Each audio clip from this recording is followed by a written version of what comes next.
life is a set of, curves. Nothing's in a straight line.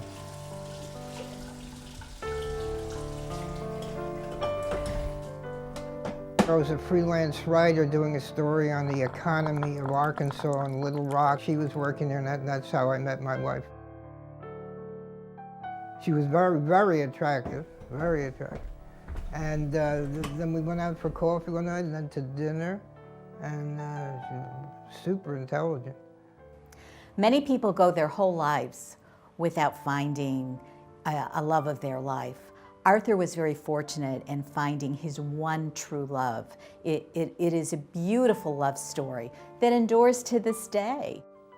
She got what you call COPD emphysema, and it's a obstructive, the arteries become obstructive, and eventually she ended up on 24-hour oxygen. Arthur served as the caregiver for his wife, who was suffering from cancer.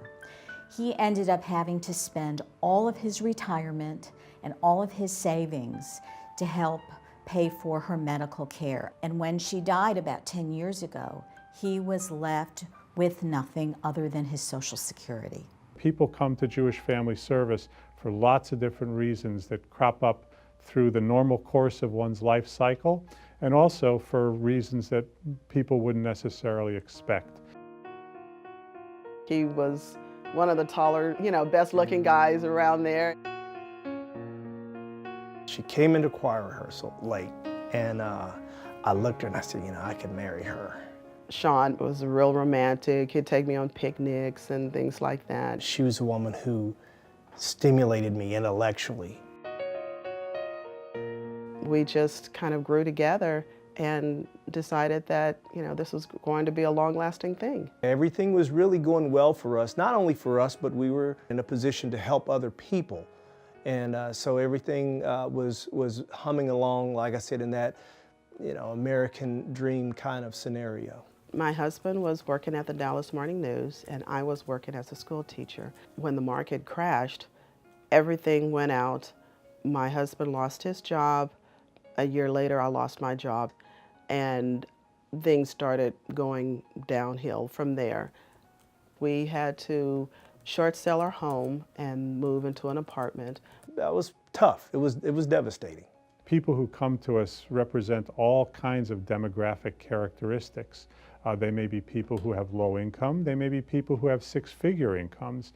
The quality of service each person would receive is the same.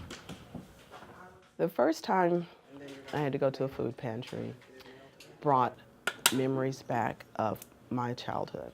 When I had to walk that road for my family, I didn't realize the strength that it took to walk in there and to let them know that I'm in need.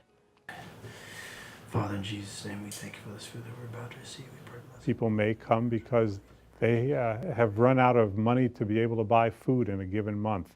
And so they come to our food pantry and we're able to help them with food for that month. But more importantly, we're able to help them address why they might have run out of money in that month and be able to work with them for a little longer range plan to help them meet their goal of being able to remain self-sufficient.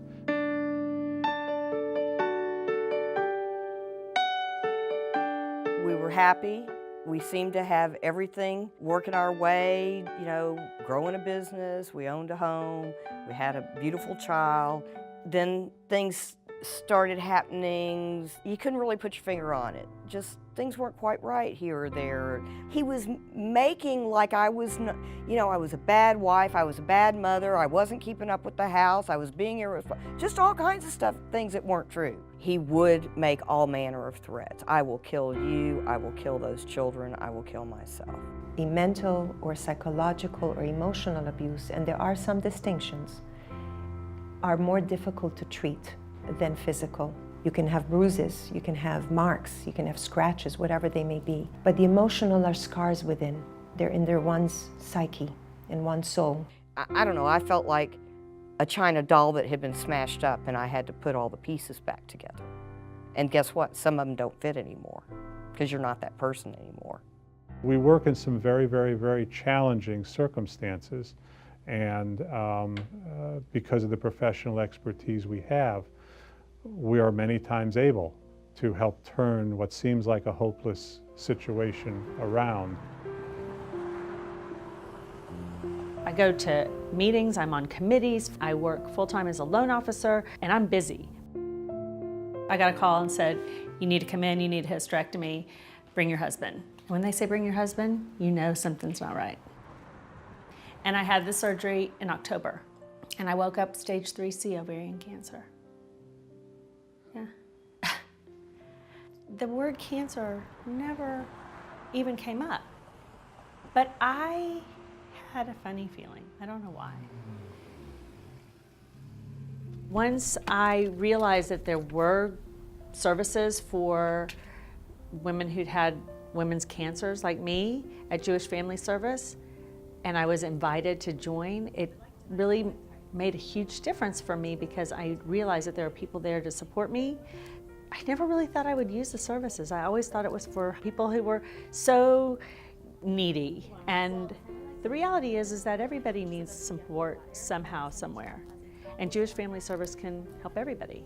They build another layer of awareness, another layer of faith, another layer of appreciation in your life because of their impact and their support. It changed my life, it helped me, and therefore it helped my children. I can never be grateful enough for all the help. You could punch a clock from 9 to 5, and then there's other people or organizations like you or JFS, they go beyond that, you know, they want to help you. A community that does not have a social service agency like Jewish Family Service is a community without a soul.